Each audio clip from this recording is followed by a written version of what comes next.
Hello everyone! Happy Trucking Channel sa inyong lahat guys. Kamusta kayo? No? Kung hindi ka pa nagla-like and nagsasubscribe sa ating channel, mag-subscribe na po kayo para updated kayo sa mga bidyong ipinapalabas natin. So guys, nakikita nyo, no? So, continuation to nung video natin, nung mga nakarang upload regarding dun sa mga new arrival na bagong dating. Kagaya na to guys, nagandaan ako dito sa unit na to dahil nga H-stud na Canter, no? Ang engine nito na 6M60 na Canter, yan, na H-stud forward nun. Tapos ang haba niya guys, mukhang nasa around 22 feet or 24 feet, no. Pero ang ganda, new face na siya, no. Tapos dito guys, marami ako nakita dito mga bumper light na 10-wheeler wing band, pati mga Euro 5 na 10-wheeler wing band. Ganun pa man, no, meron din mga freezer, no. Hindi mo na ako nakapunta sa mga halos lahat dito kasi guys, nakita ko puro mga 10-wheeler, freezer, 12-wheeler. Ayan. Sa mga naghanap ng mga drop side with boom, yan, standby lang guys, stay tuned lang sa ating channel at magpapalabas tayo. Meron din ako nakikita dito mga 4JJ1 na freezer elf band. Ayan. Tapos ito, may mga bubble top doon kasi guys, sa mga bubble top, napakadalang ngayon, ang dami na. Kagaya nito, Euro 5. Ganda ng Euro 5. Shoutout kay ma'am sa nagpapahanap sa akin ng drop side na double differential na Euro 5. Ma'am, shoutout po sa inyo. Standby lang din po sa pinapahanap nyo at patuloy pa rin po tayo naghanap ng mga unit. Guys, dito nakikita nyo napakadaming mga kino-convert na, no. Mga ilang araw na lang yan guys, maisasalang na po yan sa auction. Nandito nga po pala tayo sa Jan Japan para sa nakakaalam sa mga magtatanong, no, sa ating mga video.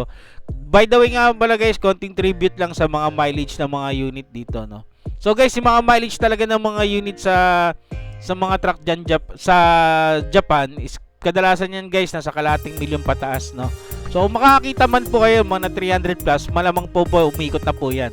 Mas maniwala pa po kayo kung makikita nyo po yung truck mga nasa around 700, 800,000. Yan yung mga magagandang klase pa ng truck, original pa talaga yan, no? Hindi pa umikot ang kanilang odo. Ang ganda rin itong 10-wheeler na to, kinis din, no? Kikinis ng mga truck na dito. Mayroon pang center post, no?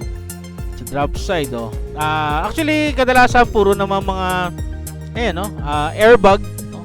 Airbag naman siya. So, kung magche-check kayo ng mga unit dito, guys, siguro kung magsiselan kayo, yung sa gulong na lang, no? Kasi nga sa engine, no.